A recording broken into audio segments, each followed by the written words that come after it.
Don't give the ugly guy a chance, okay? Stop it. When you give an ugly guy a chance, he feels like he can rule the world, and Benny Blanco is unfortunately not an exception. In the beginning, he will treat you like a queen, like we saw, but then you're gonna go from that energy to this energy real quick. He's gonna be able to pull bad bitches now because of you. You're gonna rise his ego so much. Men don't understand. It's like you can pull bad bitches now because of her. Because every girl is gonna look at you now like, ooh, you got her? Why? There's got to be something special about you. And then it elevates their status so much. They're so dumb. They don't get it. It's because of her that you could pull bad bitches now. Benny, you were only hot because of how you were treating Selena. That's it. Swear to God. That's not true at all, so I'll explain this very easily. Girls have a tendency to oscillate back and forth from two different types of guys. The first guy is a type A guy, which is typically known in a lot of online spheres as the alpha guy. This guy typically lives life on his terms, has natural leadership qualities, and doesn't really care that much about emotions. These types of guys are always going to be more viscerally and primally attractive because truthfully, they offer way more security than the other guy. In this case, when I'm talking about security, I'm talking about leadership and the ability to never be manipulated by words. Girls are naturally always going to be more seduced by these guys because they typically just have more abundance than the other guy. The second type of guy that embodies more of the type B personality that's also known online as more of the beta male. This is the type of guy that has a tendency to care more about his partner's emotions than his own. He cares more about the satisfaction of his partner than his own satisfaction or needs. He's typically okay with being sacrificial as long as he keeps her happy. Now, just as a quick disclaimer, of course, I don't necessarily fully believe in this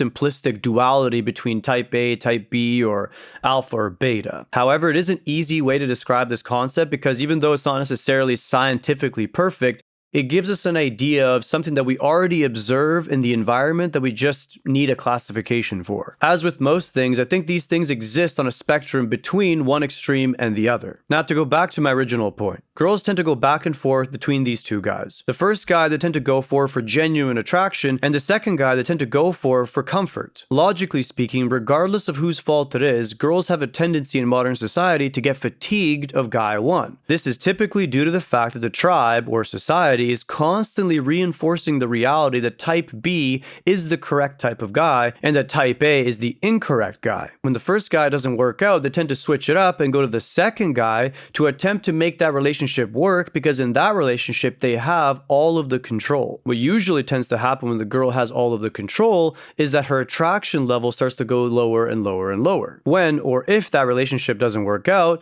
then they tend to go back to the other guy because they're intrigued by those characteristics again. The reason I'm saying this is because this woman can say, never date down sis and all this BS and junk, but the truth is, they will always do this regardless. It's never truly about the guy. It's about what the woman's needs are at that given time. Let's keep going. You give an ugly guy a chance and he thinks he rules the world. This is why you should never. And Betty Blanco was not an exception. Time and time again, we see a bad bitch giving the ugly guy a chance. He treats her like a queen and then he flips it. And then it ends up boosting his ego so much. Like instead of worshiping you like the queen that you are, his ego rises. Men are men, and it's never going to change. We can talk about how wrong it is all day long and how unidealistic men are, but it's never going to change. This is how the physical world has made us. We are obviously designed to chase abundance. When we get something that we originally perceived as out of our league, obviously now we think that we belong in that league, whether it's true or not, whether it's accidental or not.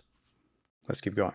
Like the more you do for him, being the bad bitch that you are, ooh, that means I'm amazing. Let's see who else I could pull. Of course, I have to add this point, just being a bad bitch alone isn't that valuable for a long-term relationship. Sure, it's valuable for vanity, status, genetics if you want to throw that variable in, and don't get me wrong, guys care about these things. But from the perspective of a long-term relationship, these things tend to not matter nearly as much. Instead of being like, she's amazing, for seeing everything in me. Of course, now she's going off saying dumb stuff about how amazing she is just for being beautiful. She didn't choose to be beautiful. She's beautiful because her parents made her that way. That's it. I'm not going to sit here and pretend that it has no value. It clearly has value. I just find it ironic how women flip-flop from side to side depending on what benefit they receive. Essentially, this woman is saying that just because she's attractive, that alone should be enough for him to treat her like a queen forever. It doesn't really make much sense, does it? He's like, no, I'm amazing.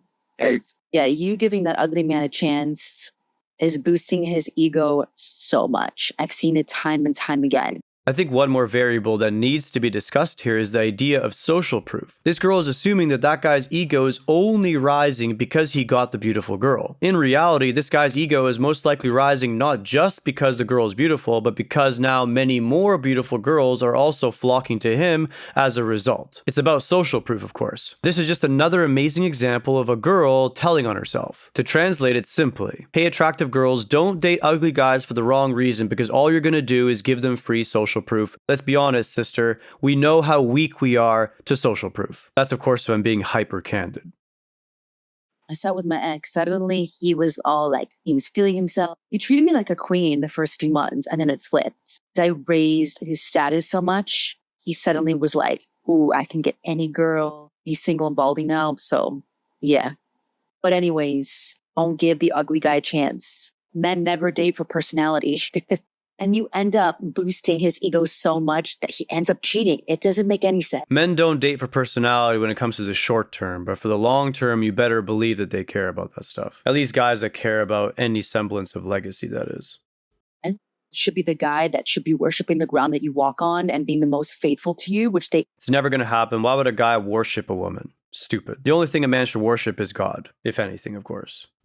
Are in the beginning, something about that ego boost, like with their head. They're just like, ooh, I'm amazing. See what else. And Benny, the reason why other... Well, for most guys, of course, it's one of the first times in their life where they actually experience what it's like being a woman. Having endless amounts of social proof and free validation. For most guys, of course, that type of access or validation is locked behind getting a very attractive girlfriend. They've never experienced that before, then all of a sudden they get flooded with it. For inexperienced guys, of course it's going to get to their head. Why are we surprised by this? Once again, I'm not saying it's right. None of these things are idealistic in nature. Not even close. But of course, I'm here to report the reality, not the thing that people wish existed. The idealistic version of it, that is. Women are even finding you attractive because of her, because of Selena. Like, guys don't understand this. But you have to be really careful who you give yourself access to. Really haven't heard any Justin Bieber cheating rumors, right? That's interesting. This is the woman I'm going to be loyal to. This is the woman that I love, that I'm married to, that I'm committed to. Like, there's nothing to prove. It's an ugly man. He's never had that access. And then you are the sole reason that he's now going to be able to pull bad and like elevate in every which way. Yap, whatever. In the end, that girl broke up with Justin Bieber because he got too soft, so it just proves my point, whatever I was saying earlier in the video. They get the soft version of a particular guy, they fall out of love with him, probably because that's not what they truly desire, but something that they've convinced themselves that they desire. And they just go and find that guy that they wanted in the first place. It's always the same pattern, guys. You'll see it time and time again.